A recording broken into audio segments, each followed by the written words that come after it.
नमः शिवायेति शिवं प्रपद्ये शिवः प्रसीदेति शिवं प्रपद्ये शिवात् परं नेति शिवं प्रपद्ये शिवोऽहमस्मीति शिवं प्रपद्ये திருச்சதகம் ஆனந்தாதீதம் 99வது பாடல். மன்ன எம்பிரான் வருக எனை மாலும் நான் முகத்து ஒருவன் யாரினும் முன்ன எம்பிரான் வருக எனை முழுதும் யாவையும் இறுதி உற்ற நாள் பின்ன எம்பிரான் வருக எனை பெய்கழற் கண் அன்பாய் என் ஆவினால் பண்ண எம்பிரான் வருக எனை பாவனாசா நின் சீர்கள் பாடவே.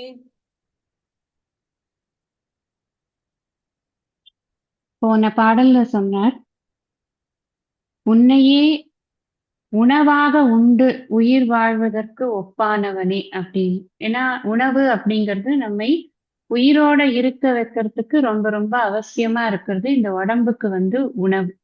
அது போல இந்த உயிருக்கு எது உணவா இருக்கு அப்படின்னா இறைவனுடைய அனுகிரகம் தான் இந்த உயிருக்கு உணவா இருக்கு அப்படிங்கிறத காட்டுறதன் மூலமா அதை பெற்ற அந்த மெய்யன்பர்கள் எல்லோரும் முன்னிலேயே கரைந்து இருக்கிறது மாதிரி என்னையும் அது மாதிரி இருக்கிறதுக்கு நீ எனக்கு அனுகிரகம் பண்ணணும் அப்படிங்கிற ஒரு ரிக்வெஸ்ட் வச்ச.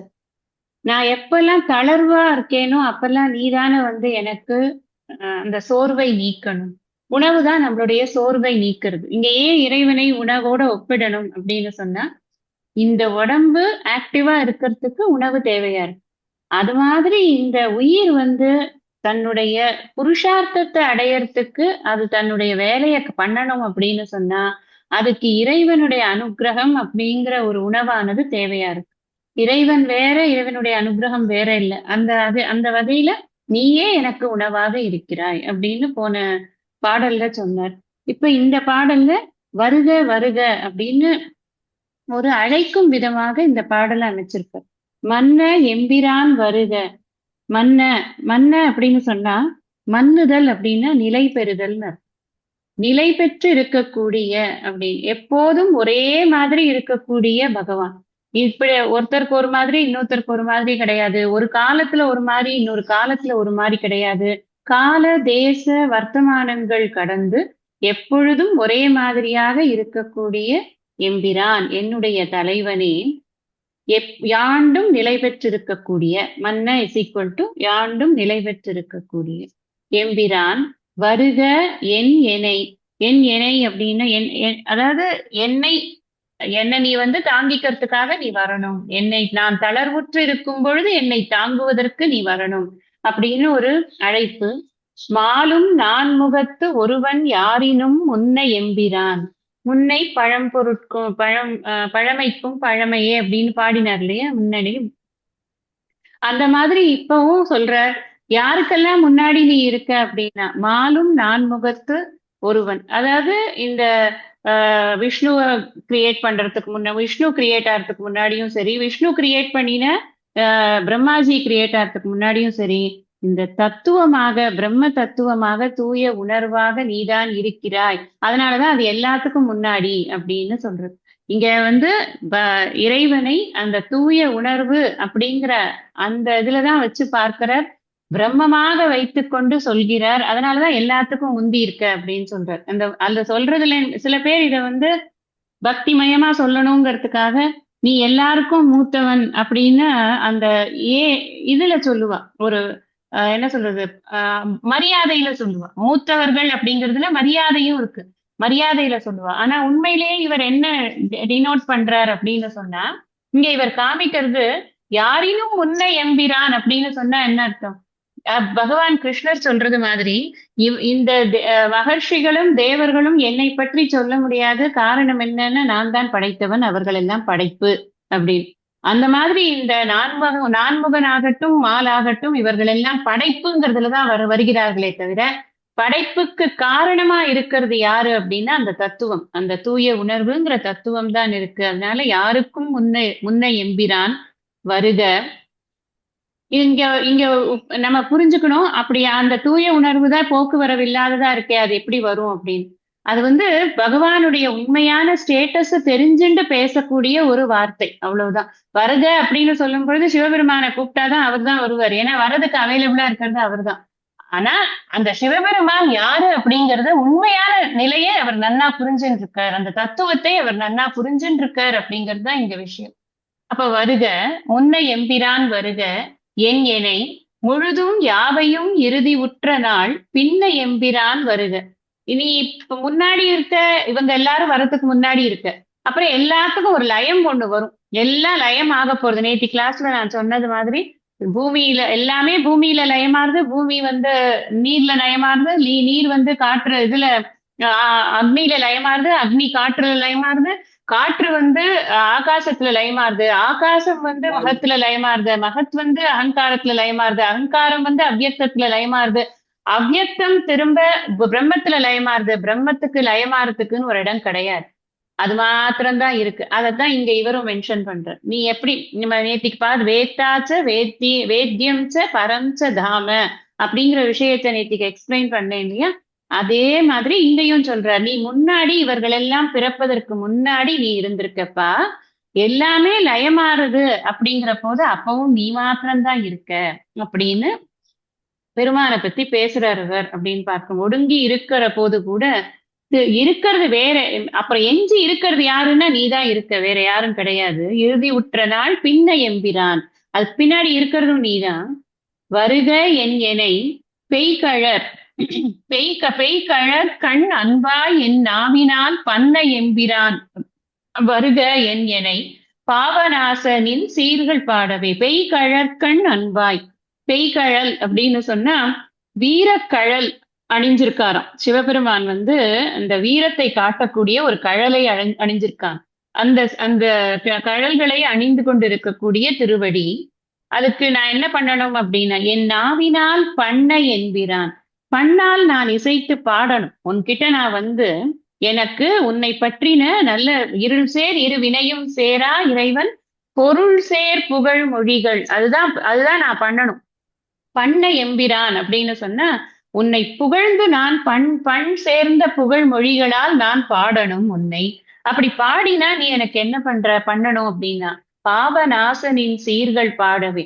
நீ ஆக்சுவலா நான் பாடுறது அப்படிங்கிறது நீ எனக்கு என்ன பண்ணணும்னா, என்னுடைய பாபங்கள் எல்லாம் நாசமாகும். இப்ப எனக்கு என்னன்னா, வினையேன் அழுதால் உன்னை பெறலாமே அப்படிங்கிறார் இல்லையா ஒரு இடத்துல.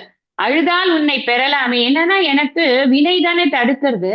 அந்த வினைகளை கலைக்கணும் அப்படிங்கிறதுக்கு நான் உன்கிட்ட சரண்டர் ஆனேன்னா எனக்கு அந்த வினைகள் வந்து தீருமா இல்லையா? நான் சரண்டர் ஆறுதுன்னா என்ன, வினைகள் தீரத்துக்கு நான் அதிகமா புண்ணியங்கள் பண்ணணும். அதிகமா புண்ணியங்கள் பண்றதுக்கு அதிகமா இறைவனை நினைக்கணும். அந்த இறைவனை நினைக்க நினைக்க எனக்கு பாபங்கள் குறைஞ்சு குறைஞ்சு என்னுடைய புண்ணிய கணக்கு இருந்து மேற்கொண்டு விருத்தி ஆகி கொண்டிருக்கிறது. அது எனக்கு எது கொடுக்கறதுன்னா, உன்னுடைய சீர்கள் அப்படின்னு சொன்னா, உன்னுடைய இந்த பெருமைகள் அந்த புகழ் அதையெல்லாம் நான் பாடும் பொழுது அந்த உன்னுடைய பாதங்கள் எனக்கு அந்த அந்த ஒரு நன்மையை செய்கிறது, என்னுடைய பாபங்களை அது களைகிறது அப்படின்னு அவர் வந்து சொல்றார். சீர்கள் அப்படின்னு சொன்னா இறைவனுடைய பெருமைகள். நான் புகழ்னு ஒரு தடவை சொல்றார், அப்புறம் பெருமைகள்னு சொல்றார். அதனால நேத்திக்கு சொன்னது மாதிரிதான், இந்த மாதிரி ஸ்தோத்திரங்கள் பண்ணும்போது ஒரே பொருள் கொண்ட சொற்கள் மாறி மாறி வேற வேற வேர்ட்ஸ் போட்டா கூட அது தவறு கிடையாது. ஏன்னா அது அபரிமிதமான அன்பினால் வரக்கூடிய சொற்கள், அதனால பிரச்சனை இல்லை. அதனால அந்த சீரை அந்த உன்னுடைய பெருமையை நான் பாடினா நீ எனக்கு என்னுடைய பாபங்கள் களைந்து என்னை இந்த இந்த இந்த பிறவியிலேயே உயுமாறு நீ வழி செய்ய வேண்டும் அப்படிங்கறது அவருடைய ரிக்வெஸ்ட். அடுத்தது லாஸ்ட். பாட வேண்டும் நான் போற்றி நின்னையே பாடி நைந்து நைந்து உருகி நெக்கு நெக்கு பாட வேண்டும் நான் போற்றி அலத்து ஆடும் நாகினேன் கூடவே நான் போற்றி இப்புழுக்கூடு நீக்கு என்னை போற்றி பொய்யெல்லாம் விட வேண்டும் நான் போற்றி வீடு தந்து அருளு போற்றி நின் மெய்யர் மெய்யனே. கடைசியில அவர் வந்து வீடு தந்து அருளு போற்றி அப்படிங்கிறத தன்னுடைய ரிக்வெஸ்டோட இதை முடிச்சுட்டாரு அவர். எனக்கு நான் இவ்வளவு நாள் என்ன கேட்டுட்டு இருக்கேன், நான் முதல்ல இருந்து ஃபர்ஸ்ட்ல இருந்து இந்த திருச்சதகத்தை பார்த்தோம் அப்படின்னு சொன்னா, எனக்கு இந்த இந்திரிய சுகம் அப்படிங்கிறது ஜாஸ்தியா இருக்கு, அது எனக்கு குறையல். அடுத்தது எனக்கு இந்த உலகத்துல இருக்கக்கூடிய ஈர்ப்பு ஜாஸ்தியா இருக்கு, அது குறையல். அதுக்கப்புறம் நான் எனக்கு என்ஹெரண்டா இருக்கிற சாதனைகள்ல இருக்கிற குறைபாடுகள் இருக்கு, அது குறையல. இப்படி பலவிதமான குறைகளை எல்லாம் அவர் லிஸ்ட் பண்ணி எனக்கு நீ அருள் பண்ணணும் அருள் பண்ணணும் அப்படின்னு கேட்டுட்டே இருக்கார். இது எல்லாமே என்னன்னா ஒரு செல்ஃப் இன்ட்ரோஸ்பெக்ஷன் தான். ஒருத்தர் இப்ப நம்ம இதை படிக்கிறோம் அப்படின்னா எந்த இடத்துல நமக்கு ரிலேட் ஆகுதோ அந்த இடத்துல எல்லாம் நம்மளுக்கு ஒரு this is a course correction இது மெட்டீரியல் அப்படின்னு நம்ம எடுத்துக்கிறதுக்கு ஏத்த மாதிரி அவர் பண்ணியிருக்கார். அப்போ இத்தனையும் பண்ணிட்டு நான் உனக்கு 100 பாட்டு பாடியிருக்கேன், நான் என்னோட குறையெல்லாம் சொல்றதுக்கு தான் உங்ககிட்ட பாடினேன், புலம்பதான் வந்தேன், அப்படி இல்லை. நான் எதுக்காக இந்த குறையெல்லாம் சொல்றேன்னா, இந்த குறை நீங்கினா எனக்கு வீடு பேரு கிடைக்கும் இல்லையா? எனக்கு இந்த குறையெல்லாம் எதை தடை பண்றதுன்னா, வீடு பேருங்கிற அந்த ஒரு பெரிய ஒரு ஒரு விஷயம் எனக்கு கிடைக்கிறது, அது தடை பண்றது. அது எனக்கு தடையாகாம இருக்கணும், அதுக்காக வேண்டிதான் நான் உங்ககிட்ட வந்திருக்கேன். ஏன்னா நீ மட்டும்தான் அதை கொடுக்க முடியும் அப்படிங்கறத நன்றாக உணர்ந்து பாடுறார் அப்படின்னு பார்க்கணும். பாட வேண்டும் நான் போற்றி உன்னை. வேற எதையும் பாடுறதுக்கு என் நாக்குக்கு சக்தி கொடுக்காத ஃபர்ஸ்ட். ஏன்னா இவர் காலத்திலயும் சரி, இன்னும் பழைய காலங்கள்ல எல்லாம் கூட பாரதியார் வரைக்குமே, பாரதியாரோட நம்ம வாழ்க்கை சரித்திரத்துல கூட பார்த்தோம்னா, ரொம்ப நன்னா கவி பாடுவியா, ராஜாவை பாடு அப்படின்னு. ராஜாவை பாடுன்னா ராஜாவை பாடினா ராஜா நிறைய பைசா கொடுக்கும். அப்ப அந்த கவிஞர் சந்தோஷமா இருக்கலாம், அது பிரச்சனையே கிடையாது. ஆனா அதெல்லாம் அது பாடினால புண்ணியம் கிடைக்குமான்னா ஒண்ணும் கிடைக்காது. ஏன்னா ராஜாக்கு ஓரளவுக்கு பெருமையை பாடலாம், ஒரு அரசவை கவிஞர்னு இருந்தான்னா ஒரு நாளைக்கு பாடலாம், ஏதாவது ஒரு நாள் கிழமை என்ன பாடலாம், ஒரு பர்த்டே என்ன பாடலாம். சும்மா சும்மா எப்ப பார்த்தாலும் ராஜாவை புகழ்ந்து பாடி என்ன இருக்கும்? ராஜராஜனாக இருக்கக்கூடிய அந்த இறைவன் அல்லவா புகழ்ந்து பாடணும். அதனாலதான் இவ யாருமே இந்த மாதிரி வேலைக்கெல்லாம் போறது இல்லை. நான் இறைவனை புகழறதோடு சரி அப்படின்னு வைத்து கொண்டிருந்திருக்கிறார். இந்த தியாகராஜ சுவாமிகளுடைய சரித்திரத்திலேயே வரும், நிதிசால சுகமா பாட்டுக்காவா சொல்ற கதையே அதுதான். அதனால எது ரொம்ப முக்கியம், நமக்கு இறைவனுடைய நாமங்கள் நம்மளுடைய வாயில இருக்கும், வேற ஒன்னும் நம்மளுக்கு வேண்டாம். வேற அனாவசியமான பேச்சுகள் நம்மளுக்கு இல்லாம இருக்கிற வரைக்கும் நாக்கு சேஃபா இருக்கும், அவ்வளவுதான். நாக்கும் சேஃப், மனசும் சேஃப். நாக்கு வழியாதான் மனசு கெட்டு போகுது. அதனால அது ரெண்டும் சேஃபா வச்சுக்கிறதுக்கு பாட வேண்டும் நான் போற்றி உன்னையே. எப்படி பாடணும்? சும்மா தலையெழுத்தே தண்டக்கடனே அப்படின்னு 4 வரி யாராவது எழுதி கொடுத்துட்டாங்க, திருப்பி நான் அன்னைக்கு சொன்ன மாதிரி சுக்குமி லகுதி பிலின்னு இஷ்டத்துக்கு போட்டு பாட்டேன் நான் போட்டு என்னோட இஷ்டத்துக்கு கொலை பண்ணுவேனா? இல்லப்பா, நான் நெக்கு நெக்கு உருகி நான் பாடணும். சும்மா சாதாரணமா பாடக்கூடாது. ஒரு வரியையும் உள்வாங்கி கண்ணீர் மல்க கசிந்து உருகி என்னுடைய உடம்பு கூனி குறுகி நான் ஏன் இந்த பிறவியை எடுத்தேன், ஏன் உன்கிட்ட இருந்து நான் விலகி இருக்கேன், இதுக்கு மேல நான் எப்ப நான் உன்னை சேருவேன், உன் மடியில இருந்து என்னை தள்ளி விட்டுட்டியா, ரொம்ப தூரத்துல இருக்கியா, நான் கிட்டக்க இல்லையா, நீ இப்படியெல்லாம் புலம்பி புலம்பி புலம்பி நான் உன்னை நினைச்சு நினைச்சு நெக்கு உருகி உருகி நான் பாடும். இந்த உடம்ப கொடுத்திருக்கிறதே அதுக்கு உருகிறதுக்கு தானே தவிர வேற எதுக்கும் இல்லை. அவனுக்கு உருகினா தப்பு இல்லை. யாரோ ஒரு பெண்ணுக்கு உருகியோ, ஒரு பெண் ஆணுக்கு உருகியோ, ஆண் பெண்ணுக்கு உருகியோ, ரத்தமும் சதையுமா இருக்கிற இந்த அல்ப உடம்புக்காக உருகி உருகி பாடுறது. சினிமா பாட்டு எவ்வளவு எழுதுறான், கண்ணா பின்னான்னு எழுதுறான். நான் நினைச்சுப்பேன், அவன் இவ்வளவு எழுதி அவனா சம்பாதிச்சான், அதுதான் அவனுடைய ஒர்க்கே அதுதான் வச்சுக்கோங்க. ஆனா அந்த நேரத்தெல்லாம் ஒரு இறை பாட்டுக்குன்னு வச்சிருந்தா எவ்வளவு புண்ணியம் சேர்ந்திருக்கும் இல்லையா? பொருள் வைப்புழி அப்படிங்கிற அதெல்லாம் நம்மளுடைய இது மாதிரி டெபாசிட் மாதிரி ஆறுது. நம்ம சுவாமியை பத்தி பாடுறது, சுவாமியை பத்தி எழுதுறது, ஏதோ கொஞ்சம் கொஞ்சம் நம்மளால முடிஞ்ச வரைக்கும் டயத்தை அதுல ஸ்பெண்ட் பண்ணணும். ஆனா இவரு நைந்து நைந்து உருகி உருகி நெக்கு நெக்கு, எவ்வளவு வார்த்தை போடுறாரு, எல்லாத்துக்கும் ஒரே அர்த்தம் தான். நைந்து நைந்து உருகி உருகி நெக்கு நெக்கு. அது மட்டும் இல்லப்பா, இது பாடுறது வாக்கினால செய்யக்கூடிய தவம். நான் மனோ வாக்காயம் எல்லா தவமும் செய்யணும் அவருக்கு. அதனால அடுத்தது ஆட வேண்டும். இந்த உடம்ப வச்சுட்டு அங்கேயும் இங்கேயும் போயிட்டு நான் வேற ஏதாவது ஒரு ஒர்க் பண்றதை விட எப்பவும் உன்னை நினைத்து கொண்டு நான் நடக்கிறதே உனக்கு ஆடுறதுதாங்க ஒரு பாட்டு. இதுல நான் நான் சும்மா நடக்கிறேனே அதுவே பிரதட்சணம் தான், கோவிலுக்கு பண்ற பிரதட்சணம் தான் அப்படின்னு அம்பாளை குறிச்சு சௌந்தரியலகரியில பாடு, ஜப்போ ஜல்பே அந்த பாட்டுல. அந்த மாதிரி இவர் சொல்றார், ஆட வேண்டும் நான் போற்றி அம்பலத்து ஆடும் நின் கழல் போது நாயினேன். கழல் போது அப்படின்னா உன்னுடைய திருவடி தாமரைன்னு அர்த்தம். போதுன்னா மலர்னு அர்த்தம். பொதுவாக போதுன்னா மலர்னு அர்த்தம். கழல் போது அப்படின்னா கால்கள் தாமரையை குறியீடாக வச்சிருக்கு, கால்களுக்கு தாமரை மலர குறியீடா வச்சிருக்கு. அதனால நின் கழல் போது அப்படின்னு சொன்னா உன்னுடைய திருவடி தாமரை அங்க வந்து நான் எங்க வந்து ஆடணும்னா அம்பலத்து அப்படின்னா கோவில்ல. நான் உன்னோட கோவில்ல வந்து நான் என் விட்டத்தை விட்டு ஆடணும். இந்த இவர் சொல்லுவார், சுவாமி லஜ்ஜை ஹரிதாஸ்கிரி விட்டு சொல்லுவார். இனி அங்க அங்க துவந்தம் யாரெல்லாம் உட்காந்துருக்கேளோ அவள்லாம் இப்ப கைய தூக்கலைன்னா நீங்க எல்லாம் வந்து உங்களுக்கு எல்லாம் வந்து புண்ணியமே கிடைக்காது அப்படின்னு அவளை வந்து என்கரேஜ் பண்ணுவார். உங்களோட ஈகோ லஜ்ஜையை போகணும் விட்டு ஃபர்ஸ்ட். கெஜ்ஜைய கட்டு ஆமா. அப்படின்னு அந்த புரந்தரதாசன் லஜ்ஜையை லஜ்ஜைங்கிறதுல விட்டு இருந்து வெளியில கட்டையை வரணும். கட்டு. அதனால அந்த மாதிரி நான் வந்து அந்த ஆடுறதுங்கிறது இப்ப பாகவதாள்லாம் ஆடுறது அப்படிங்கிறது அவ ஆட்டு திறமைய காட்டுறதுக்கு இல்ல, நளினமா அவளுடைய அந்த நடன நளினங்களை காட்டுறதுக்கு இல்ல. எனக்கு வந்து வெக்கம் கிடையாது, எனக்கு ஈகோ கிடையாது, எனக்கு அகங்காரமே சுத்தமா கிடையாது, நான் இந்த உடம்புன்ற எண்ணத்தை விட்டுட்டேன் அப்படின்னு ஆடுறதுதான் அந்த ஆட்டம். அந்த ஆட்டத்தினுடைய நம்மளோட கல்ச்சர்ல ஆடுறது அப்படிங்கிறது, பாகவதர்கள் ஆடுறதுங்கிறது இதைத்தான் குறிக்கிறது. இது வந்து மேலை நாட்டு கல்ச்சர்ல ஆடுறதுங்கிறதுக்கு எதுக்கு அப்படின்னா நம்ம உடம்போட இது கீழ் எண்ணங்களை வந்து தூண்டுறதுக்கான ஒரு ஆட்டமா இருக்கும். நீங்க சாங்ஸ் நீங்க திங்க் பண்ணி பார்த்தாலே தெரியும், சாங்ஸையும் அந்த மியூசிக்கையும் அதுக்கு போடுற ஸ்டெப்பையும் நான் இதை யோசிப்பேன் நிறைய தடவை. எப்படின்னா இப்ப நீங்க அந்த சினி டான்சர்ஸ்க்கு எல்லாம் ஆடுறாள்ல, நீங்க கொஞ்சம் வாட்ச் பண்ணா தெரியும் அந்த dancers most of the time அவளோட ஹிப்புக்கு கீழே தான் மூவ்மெண்ட் இருக்கும். ஹிப்புக்கு கீழே தான் அதிகமா மூவ்மெண்ட் இருக்கும். இந்த ஹிப்புக்கு கீழே இருக்கிற மூவ்மெண்ட் எதை ஹிப்பு கீழே இருக்கக்கூடிய அந்த சக்ராஸ் எது அப்படின்னா மூலாதார சக்ரா, சுவாதிஷ்டான சக்ரா, மணிப்பூரக சக்ரா. இந்த 3 சக்ராவுமே என்னன்னா லைஃப், கிரியேட்டிவிட்டி, அப்புறம் வந்து ஆன்சைட்டி, அப்புறம் ஸ்ட்ரெஸ், இதெல்லாம் குறிக்கக்கூடிய ஒரு சக்ராவா இதெல்லாம் இருக்கு. இந்த இந்த கிரியேஷன் அங்கதான் நடக்கிறது, யோனி அங்கதான் இருக்கு, நோ டவுட். அந்த ரூட் சக்ரா இஸ் த யோனி. நீங்க எவ்வளவு தூரம் அதை ஆட்டுறீங்களோ அந்த அதை நீங்க மூவ்மெண்ட் கொடுக்குறீங்களோ அவ்வளவு தூரம் அது சம்பந்தமான இச்சைகள் தான் வருமே தவிர வேற ஒண்ணும் வராது. நீங்க என்ன என்ன நம்ம வந்து எந்த மாதிரியான மூவ்மெண்ட் இருக்கோ அந்த மாதிரியான மனசுடைய இச்சைகள் கிளம்பும். அதே சமயத்துல இப்ப பாகவதம் ஆடுறதையும் பார்க்கணும். அப்ப அவ ஆடுறத கையை தூக்கிண்டு மூவ்மெண்ட் பூரா from the chest to the top தான் இருக்கும். இப்ப இந்த ஹெட்ல இருந்து தான் அந்த மூவ்மெண்ட், ஹெட் வரைக்கும் தான் மூவ்மெண்ட் இருக்கும். கீழே ரொம்ப மூவ்மெண்ட் வந்து அந்த அந்த ஹிப்ப ஆட்டுற மூவ்மெண்ட், அந்த பெல்லி மூவ்மெண்ட்டே கொடுக்க மாட்டான்.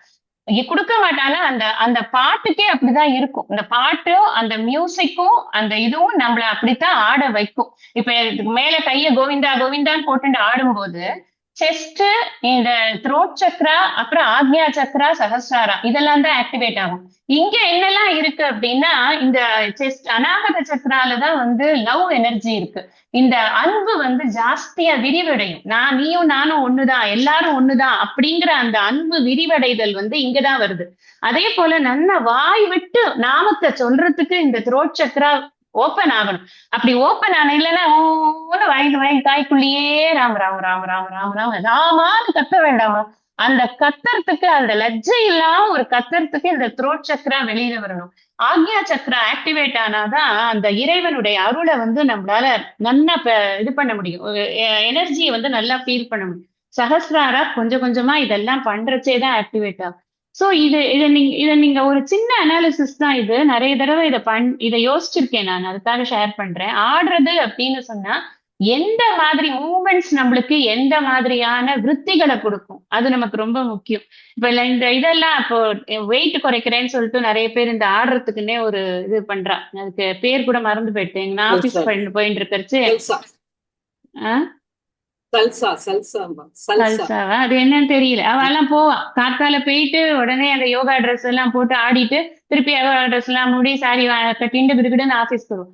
நான் நினைச்சுப்பேன், நான் இதெல்லாம் போய் என்ன போறீங்க நீங்க அப்படின்னு. பட் நம்ம தாட் வேற, அவ தாட் வேற, it's not going to match எனிவேன்னு வச்சுக்கோங்களேன். பட் என்ன மாதிரி மூவ்மெண்ட் கொடுப்பா, இந்த மாதிரி lower lower body movements will only create lower energy, higher body movements will create higher energy. அதுதான் நான் சொல்ல வர விஷயம். அதுதான் இப்ப அந்த ஆடுறது அப்படிங்கிறது. இப்ப அம்பலத்தில் ஆடும்போது எந்த மாதிரி ஆட்டம் ஆடுவோம்? நான் இந்த உடம்பே இல்லப்பா, நான் என்ன உனக்கு முழுமையா கொடுத்துடுறேன் அப்படிங்கிற சரண்டரோட அந்த ஆட்டத்தை ஆடும் பொழுது அந்த இறைவனுடைய அருளானது நமக்கு கிடைக்கிறது. அந்த மாதிரி ஆடணும். நான் ஆடும் நின்கழல் போது உன்னுடைய திருவடி தாமரைக்காக நான் ஆடணும், வேற எதுக்காகவும் ஆட வேண்டும். நாயினேன் கூட வேண்டும். சரி, நான் அப்புறம் என்ன பண்றது, நான் யாரோட சேர்ந்துப்பேன், நான் கூட வேண்டும் அப்படின்னு சொன்னா நான் நல்ல சத்சங்கத்திலேயே இருக்கணும் எப்பொழுது. யாரெல்லாம் உன்னை பத்தி பேசுறாளோ, உன்னுடைய பெருமைகளை சொல்றாளோ, எனக்கே ரெண்டு இது மறந்து போச்சுன்னா கூட நான் போய் கேட்கறதுக்கு எனக்கு ஒரு ஒரு ஒரு பர்சன் வேணுமா இல்லையா? அப்படி ஒரு சத்சங்கம் வேணுமா இல்லையா? நானா படிக்கணும், படிக்கிற விஷயத்த ஷேர் பண்ணணும், அதுக்கு எனக்கு ஒரு சத்சங்கம் வேணும். எப்பவும் உன்னையே நினைச்சுட்டு இருக்கிறவங்களோட என்ன நீ சேர்த்து வைக்கணும். கூட வேண்டும் நான் போற்றி இப்புழு கூடு நீக்கு எனை போற்றி. இந்த புழுத்து நெளியிற இந்த உடம்பு இருக்கே, இதுல இருந்து என்ன வெளியில எடுத்துட்டு வா.